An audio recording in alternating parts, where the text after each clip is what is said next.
다시 한번 강조하지만 미국 시민을 건드린다면 우리는 당신을 쫓고 자산을 쫓고 모든 것을 쫓을 겁니다. 그렇게 할 수 있는 위치에 우리는 있습니다. 우리 경제가 세계에서 가장 강력하기 때문에.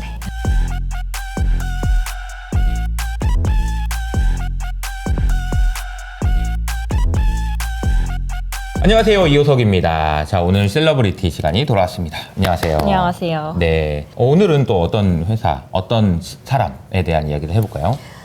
이 기업은요, 11월 4일 날 장 마감 후에 실적 발표를 할 예정이어서 한번 가져와 봤는데요. 네. 올해 들어서 162%나 올랐고요. 그렇게 많이? 그쵸. 그리고 네. S&P 500 지수 내에서 엔비디아에 이어서 세 번째로 높은 상승폭을 이뤘어요. 비스트라 에너지라는 회사가 이제 유틸리티 회사거든요. 네. 이 회사가 1등, 엔비디아가 맞아요. 2등, 그리고 이제 맞아요. 3등이 이 회사예요. 맞아요. 그 다음에 S&P 500 지수 편입된 지 한 달 만에 1,000억 달러를 기록했습니다. 네, 그러니까 0.1조 달러인 거죠. 네. 바로 팔란티어입니다. 제가 최근에 얼마 전에 영상 올렸거든요. 팔란티어. 모른 척 하느라고 고생했어요. 네. 근데 이 회사가 좀 특이한 회사예요. 그죠? 네, 맞아요. 오른 주가에 비해서 사실 뭐 이미 많이 올리시긴 했지만 저는 이게 뭐 하는 기업이지? 저도 일부 투자를 하고 있긴 한데 네네. 누가 물어보면 거의 그냥 뭔가 군사적인 거, AI 결합돼서 정부. 망하진 않겠지 뭐. 이런 약간 느낌, 이런 그죠? 느낌으로 투자를 했던 거였어서 근데 자세하게 물어보면 정확하게 대답을 할 수 없는 회사였어요. 어려운 회사예요. 이해하기가. 그렇죠. 가장 강한 영향이 있는 빅데이터 기업이자 가장 또 베일에 쌓여있는 기업이라서 여기에 대해서 한번 자세하게 들어가 보도록 하겠습니다. 네. 외신에서도 이렇게 표현을 해요. The mysterious and powerful data analytics firm. 신비롭고 강력한 데이터 분석 회사다라고 설명을 합니다. 회사를 소개하는 수식어에 네. 미스테리하다. 그러니까요. 참 특이한 회사예요. 그런데 아무리 뭐 어떤 제품이 좋다고 한들 많이 올랐다고 한들 우리가 투자를 하려면 어떤 회사인지든 좀 알고 투자를 해야 되잖아요. 그렇죠. 그리고 일론 머스크처럼 오너의 영향력이 큰 기업일수록 그 기업을 더 잘 알아야 되기도 하고요. 맞아요. 그래서 오늘 팔란티어 CEO에 대해서 파헤쳐 봤는데요. 팔란티어의 CEO에 대한 이야기군요. 그렇죠. NYT에서는 이건 모구님의 그 참조가 있었습니다. 네, 저에게 모구님. 선물을 주셨는데 네. NYT 기사였습니다. NYT는 세 가지 단어로 팔란티어 CEO를 이렇게 설명을 합니다. 네네네. 먼저 salt and pepper curls, 회색, 하얀색, 빛의 컬을 갖고 있는 파마 컬을 갖고 있는 사람. 그 아하. 화면 보시면 네. 사진 자료에 네. 파마를 하고 있잖아요. 그러네요. 거기에다가 ADHD, 어허. 주의력 결핍, 과잉 행동 장애. 그리고 네네. 마지막으로 무대와 인터뷰에서 도발적인 모습을 즐기는 사람. 한마디로 얘기하면 약간 좀 그 정상은 아니다. 그렇죠. 이런 표현인 거죠. 이분은 머리는 미용실에서 그 파마를 하신 걸까요? 원래 그런 걸까요? 뭔가 태어나셨을 때부터 그럴 것 같은 느낌이 드는데 아마 사진으로 보시면 살짝 우리가 애니메이션에서 보는 그쵸, 과학자 느낌이다. 천재 과학자 막 이런 그쵸? 느낌이구나. 그런 느낌을 받으실 거예요. 또 과학자는 또 아니에요. 그죠? 그렇죠. 또 과학자는 아니고 법학을 전공하기도 했어요. 특이점은 네. CEO로서 하루에 5시간 이상 스키를 타고요. 그리고 스키를? 네, 무려 5시간을 타는 거 쉽지 않잖아요. 우리 그러니까요. 스키장 가도. 어. 그리고 루빅스 큐브 이렇게 따다다다 네. 하는 큐브 있잖아요. 오른쪽에 제가 그 사진을 올려놨는데 3분 남짓이면 3분? 모두 다 맞추는 천재라고 합니다. 천재네요, 그러니까. 그리고 같은 모델의 수영 고글은 한 20쌍 정도가 항상 있고 사무실에 명상 되게 좋아하고요. 주짓수 합기도를 항상 연습합니다. 얼마나 좋아하냐? 나만 좋아할 수 없다. 너도 좋아해라. 아하. 직원들에게 명상을 함께 진행을 할 정도입니다. 아하. 재밌는 썰이 있다면 결혼한 적은 없어요. 네. 뭔가 결혼을 하셨을 것 같지만 결혼을 한 적은 없고 그래서 경호원들에게 바람을 피우는데 방해가 된다라고 불평한 적이 있다고 합니다. 그런 썰이 있대요. 근데 얘기를 들어보면 괴짜예요. 그 정상인은 아니에요. 정상인은 아니에요. 정말 괴짜입니다. 네. 자, 그렇다면 이 사람을 바라보는 제3자의 시선은 어떨까요? 머크 회장은 이렇게 이야기를 합니다. 처음에는 좀 오만하다라고 생각을 했는데 건방진데? 뭐 이런 느낌? 근데 사진을 봐도 좀 그런 느낌이 맞아요, 들거든요. 맞아요. 인터뷰를 첫인상은 보더라도. 근데 전혀 알고 보니까 거만하지 않고 오히려 좀 수줍음이 많은 사람이다 어허. 라고 하고요. 네. 법학 교수는 팔런티어 CEO는 문화적 주류에서 좀 벗어난 인물이다. 그리고 프랑스의 한 파티에서 카프 씨를 만난 도프너라는 사람은 그러니까 일적으로 만난 게 아니라 한 파티 장소에 다수가 있는 장소에서 만난 인상은 일종의 나고자 좀 아하. 똑똑한데 장래성이 없는 사람 같다라는 취급을 받았다고 해요. 그렇군요.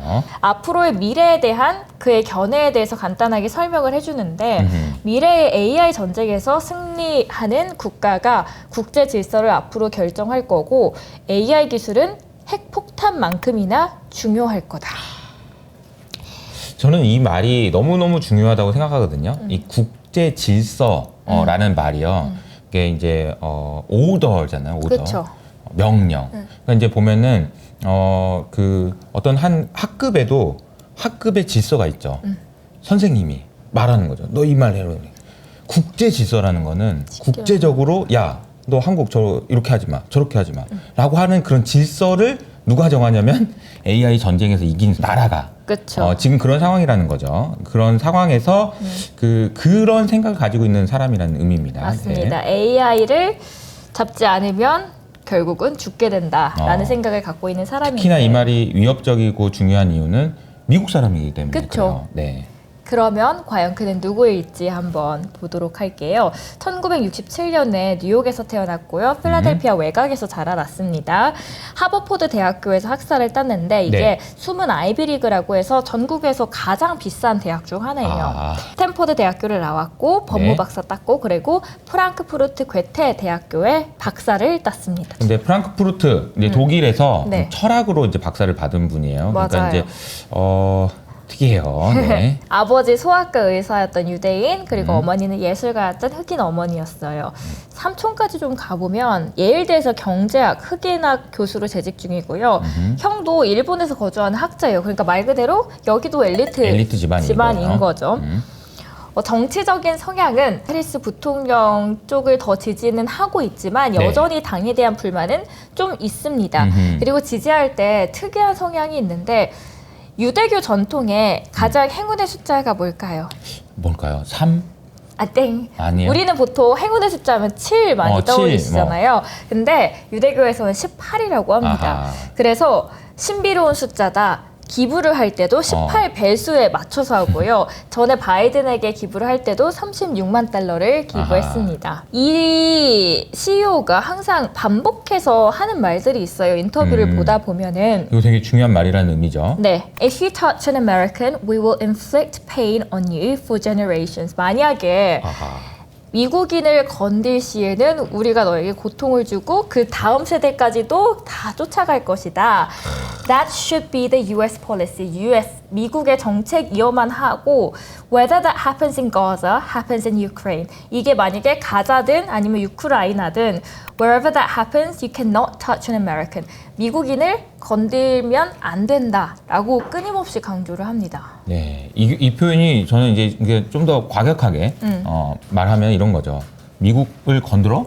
내가 3대를 멸해버릴 거야. 이런 진짜 느낌인 그 거죠. 정도 느낌이에요. 진짜 엄청나게 무서운 얘기인 거예요. 네, 맞아요. 근데 그 얘기를 반복해서 하는 사람이라는 거잖아요. 계속해서. 그래서 저는 사실 뉴스 기사도 없었고 많이 그리고 이분에 대한 설명도 많이 없고 또 새로운 걸 하고 싶다 보니까 인터뷰를 정말 많이 찾아봤거든요. 네네. 근데 인터뷰에서 반복적으로 미국인을 건들면 다 죽여버릴 거야 라는 뉘앙스를 계속 하다 보니까 이게 세뇌가 되는 줄 알았어요. 뭔가 계속 똑같은 말을 반복하니까. 네, 계속 세뇌가 되는 것 같던 느낌을 받았답니다. 네. 팔란티어는 2003년쯤에 창립이 됐고요. 네. 회사의 공동 창업자 모두 5명이었어요. 피터 틸 그리고 알렉스 카프 그리고 그 외 사람들이 있었고 네네. 제가 말씀드렸던 이 두 분은 가장 영향력을 끼치고 있는 가장 피터 틸과 핵심 카프. 인물입니다. 이 두 사람은 1967년 동갑으로요. 스탠퍼드 이제 법학대학원에서 함께 공부를 하다가 만난 사이예요. 아하. 팔란티오 이름 유래 아시나요? 반지의 제왕에서 뭘 나왔다고 하던데. 맞아요. 그 J.R.R. 톨킨의 소설을 굉장히 좋아하는데 마법의 도구 팔란티르에서 따온 이름이다라고 해서 이게 어떤 특성을 갖고 있냐면 아무리 멀리 있는 사물이다 한들 훤히 들여다볼 수 있는 신비한 능력을 갖고 있대요. 그래서 정보기관이 팔란티어의 기술력을 현명하게 사용해서 미국으로부터 저 많지 멀리 떨어져 있는 나라도 위협을 한다 하면은 우리가 재빠르게 파악할 수 있다. 이런 특성을 반영한 거예요. 그러니까 9.11 테러 같은 거 나면 그쵸. 그러니까 저기서 누가 뭐 하려고 한다. 그런 이제 훤히 들여다보는 거예요. 거울 그 구슬에서 어디냐. 야, 미국 공격하려는 애를 어디냐 이런 식으로 그쵸. 이제 그런 거죠. 다 찾아내는 이제 거예요. 그런 의미를 갖고 있는 회사의 이름이다라는 겁니다. 맞습니다. 거기에서 따온 거고요. 2002년에 그 피터 트리라는 사람이 있는데 잠깐만 언급을 드리면 네. 페이팔을 이베이에서 15억 달러 그러니까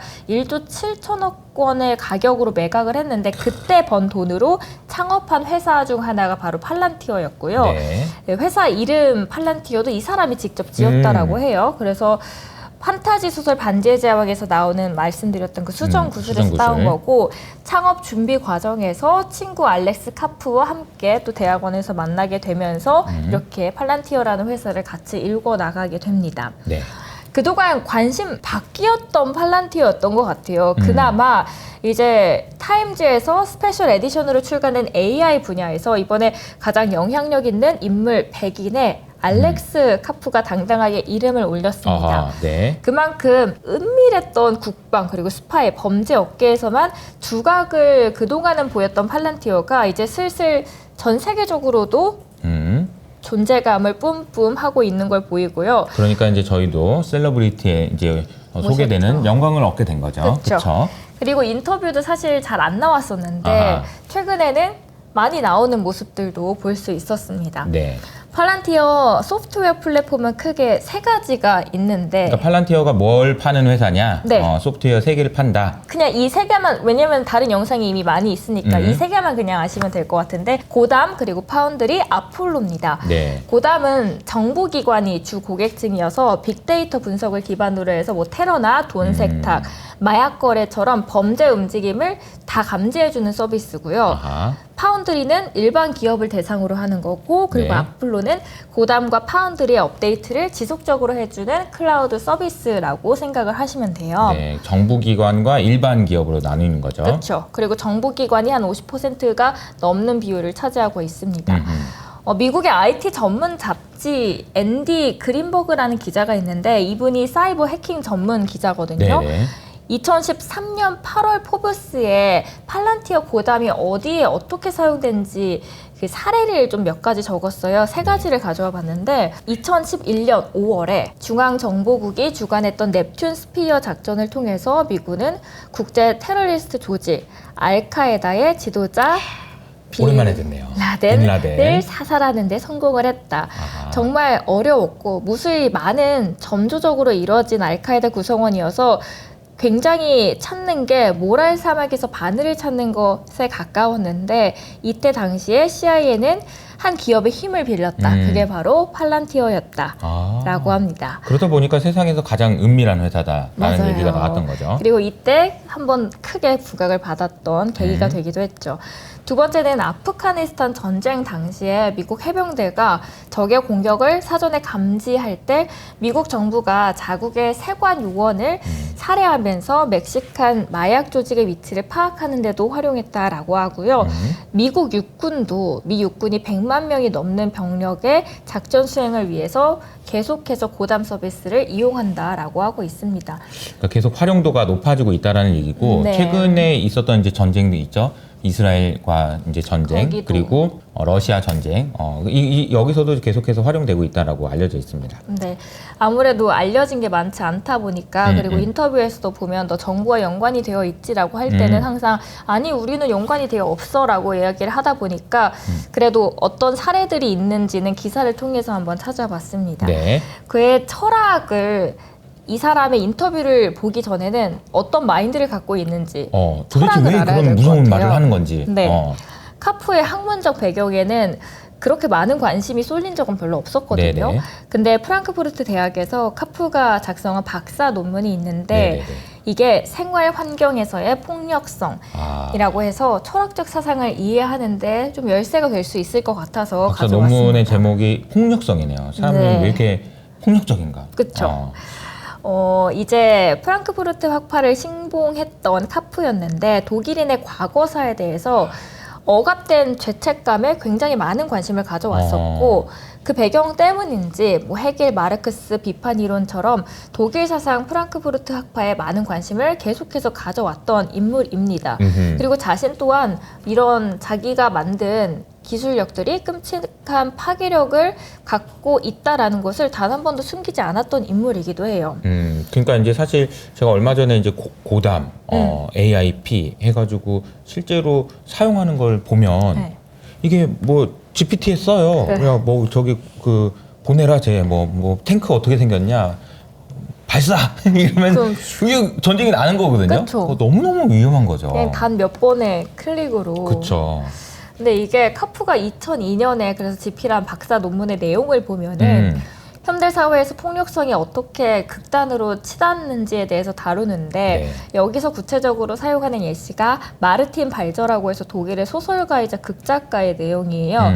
여기에 그 사람의 연설 그리고 그 사람의 폭력성 알고리즘에 대해서 많이 써 있습니다. 독일인은 억눌린 욕망을 폭력적으로 분출했다라고 보는 거고요. 네. 결국은 대중의 시선에서 비껴서서 비밀리에 수집 가능한 인터넷의 방대한 데이터를 활용해서 이런 비밀들을 파헤치는 게 가장 좋은 방법이다라고 해서 그 연관성을 찾은 거예요. 그러니까 독일인이 보면은 오 저렇게 사람이 잔인할 수 있다고? 어떻게 유대인을 저렇게까지 잔인하게 할 수 있지? 뭐 이런 생각이 들었는데 그쵸. 그러한 폭력성에는 배경이 있다라는 거고 네. 그런 걸 좀 더 계속해서 이제 박사 학위를 받을 만큼 파고 들었다는 얘기네요. 네. 인간의 내면에 있는 폭력성에 대해서 다시 한번 공부를 한 거고 그게 항상 내면에 숨겨져 있다. 어디 네. 안 간다라는 거예요, 결국은. 그리고 그걸로부터 그래서 정보기관이나 거대 테크 기업 간의 협력 강화를 필요해서 우리가 먼저 선제적으로 조치를 취하지 않으면 앞으로 우리가 오히려 그 불이익을 당할 수 있다라고 써 있습니다. 전쟁 얘기를 하다 보면 우리가 남북한의 대치 상황을 얘기하지 않을 수 없는데 이런 얘기들은 항상 있거든요. 이제 북한이 공격할 때까지 기다리지 말고 우리가 먼저 해야 된다. 네. 이런 얘기 하시는 분들도 있잖아요. 맞아요. 그럼 비슷한 얘기라고 보면 되겠네요. 맞습니다. 네. 기다리지 말고 먼저 행동을 해라. 리스크가 있다라고 하면은 자신의 의견이나 견해를 열정적으로 결코 뭐 눈치를 보지 않으니까 그의 말이 그냥 막 얘기한다는 얘기죠. 네, 파급력을 주기도 하고 자신의 원칙이 하도 뚜렷하다 보니까 직원을 잃을 수도 있는 각오는 별로 신경 쓰지 않는다라는 점은 좀 리스크 작용이 있습니다. 네. 10월 24일에 가장 최근에 했던 CNBC 인터뷰가 있었는데요. 그의 사상과 배경을 이제 바탕으로 한번 보시면 될 것 같아요. 네. 미국이 필요로 하는 것은 미국의 하드웨어 그리고 소프트웨어의 종합이다. 아하. 그리고 중국이랑 러시아는 소프트웨어 우리보다 훨씬 못 미치는데 그래서 둘 다 미국은 통합을 하면서 치명적인 기술을 생산해야 되고 아하. 수동적인 방어에서 우리가 매일 적에게 겁을 주는 방향으로 전환을 시켜야 한다. 그러면 이 전환을 어떻게 시킬 수 있을까라고 하면서 이야기를 풀어갑니다. 그러니까 이제 지금 계속 수동적으로 하지 말고 네. 러시아나 중국이 저렇게 깔짝깔짝 이제 우리를 공격할 것처럼 할 때 그냥 한 대 쥐어 먼저. 박자 하는 거죠. 먼저 한 대 때리자. 네. 그리고 러시아와 그리고 중국이 복제할 수 없는 방법으로 일단 해야 걔네들이 되고 따라할 수 없는 그 그쵸. 방법으로. 확실한 방법은 윤리적 수단을 사용해서 AI의 기반 타겟팅으로 전환하는 거다. 아하. 거기가 킵니다. 그래서 미국에 상업적으로 혁신을 가져오고 싶다라는 건데 이제는 미래의 승자가 누가 더 많은 탱크를 갖고 누가 더 많은 비행을 갖고 미사일을 갖느냐가 아니라 최첨단 하드웨어, 소프트웨어 그리고 AI의 융합이 필수적이다라고 이야기를 합니다. 그동안에는 이제 항공모함이 몇 대나 있냐 이게 이제 중요했는데 이제 그게 중요한 게 아니라는 그쵸. 거예요. 절대. AI가 중요하다는 거죠. 네, 우리가 우크라이나 전쟁에서도 알 수 있듯이 AI 기반이 아닌 딱딱하고 대규모 시스템을 통해서 전투를 하는 오래된 방식은 이제 더 이상 살아남을 수 없다라는 것을 알게 됐고 그리고 우리가 생산하지 않는 가격으로 해야 된다. 그러니까 가격도 저렴해야 싸야 된다. 된다. 거죠. 메이븐을 인수했을 때 당시 예시를 들어주는데요. AI를 그때는 다들 농담으로 여겼다. 그래서 실리콘밸리도 여기에 대해서 큰 관심을 갖지 않았고, 그리고 실리콘밸리에 대해서 좀 부정적인 입장을 갖고 있는 인물이거든요. 네. 그래서 그들은 먼저 자신들이 부자가 되고 싶었지, 뭐 이런 군사력에 대해서도 큰 관심이 없었다. 그래서 우리가 그 일을 인계받았고, 그러면서 AI를 통해서 우리가 얻게 된 거는 AI를 써보니까 더 빠른 방식으로 적을 알아차리고 식별하고 제거할 수 있는 방법을 배웠다라는 거예요. 제거라는 표현이 좀 무섭네요. 좀 생각보다 공격적인 단어를 굉장히 맞아요. 많이 써요. 그리고 세상 그 무엇보다 치명적일 수 있는 구조적인 이점을 알아냈다라고 하면서 두 가지를 이야기하는데요. 네. 첫 번째는 더 빠르고 안전하고 더 폭력적이다. 아하. 두 번째는 우리 적들은 AI에 능숙하지 않기에 더 좋다. 아하. 지금 이게 이 용어들이 사실 이제 군사 용어에 가까운 맞아요. 굉장히 좀 무서운 이야기들인데, 사실 어떻게 보면은 지금의 현재 상황이 그만큼 위협적인 상황이라고 볼 수도 있는 것 같아요. 맞습니다. 따라서 메이븐 프로젝트로부터 배운 거는 의회, 국방부, 그리고 백악관도 잠깐 이거 보니까 우리가 이 놀라운 이점을 우리가 갖고 강점이 있는데 활용해야 되겠다 이거였고요. AI 세계의 거의 모든 사람들은 내가 봤을 때는 미국인들이다. 그리고 순수품을 생산하고 소프트웨어, 하드웨어를 사용해서 타겟팅을 하는 거 모든 사람도 미국인이다. 아하. 그러니까 우리는 이 장점을 갖고 활용해서 업계를 변화시켜야 된다. 라고 주장을 합니다. 가장 무서운 건 마지막 부분이었던 것 같아요. 조사를 하시면서 네. 가장 무서웠던 부분. 미국인들의 하나로 통합돼서 하나의 잘 만든 조직이 된다면 삶의 방식을 바꾸기 위해서 싸울 것이고 우리가 더 많은 결정을 스스로 내릴 수 있게 된다라고 하는데, 왜 우리는 적들이 공격할 때까지 기다리죠? 말도 안 되고 평화로도 이어지지 않습니다. 그 유명한 역설 있잖아요. 네네. 지나치게 저축하면 더 가난해지는 절약의 역설. 절약을 하면 가난해진다는 그렇죠. 거죠. 모든 진보주의자가 배워서 우리 몸에 문신으로 새기고 있는 건데요. 폭력의 역설도 마찬가지입니다. 아하. 폭력을 사용하지 않으면 세상은 더 폭력적으로 변합니다. 라고 이야기를 합니다. 이건 제가 한 말이 아니고요. 그러니까 이제 이 워딩을 보면 네, 이런 네, 네. 얘기예요. 그러니까 아니 왜 저 나라가 우리나라를, 여기서 말하는 우리나라는 이제 미국이죠. 네. 미국을, 아메리카를 공격할 때까지, 건들 때까지 왜 기다리냐? 먼저 때려라. 네. 이런 얘기인 거죠. 네. 그런데 폭력을 사용하지 않으면 세상이 더욱더 폭력적이다라는 얘기는 여기저기서 막 전쟁 나고 난리 난다는 얘기예요. 질서가 없어진다는 거지. 질서가 없어질 때 질서를 잡기 위한 가장 좋은 방법은 뭐냐면은 몽둥이를 드는 거죠. 그게 AI인 거죠. 화를 확 내는 거죠. 그걸 AI를 통해서 내가 얼마나 힘이 세지 알아? 나 이 정도야. 네. 라는 걸 보여주는 거죠.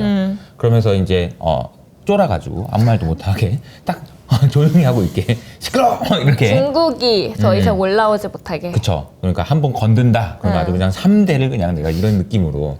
알겠습니다. 진짜 이렇게 얘기를 해요. 다시 한번 강조하지만 미국 시민을 건드린다면 우리는 당신을 쫓고 자산을 쫓고 모든 것을 쫓을 겁니다. 그러니까 빨리 방식을 미국은 바꿔야 합니다. 그렇게 할 수 있는 위치에 우리는 있습니다. 우리 네. 경제가 세계에서 가장 강력하기 때문에.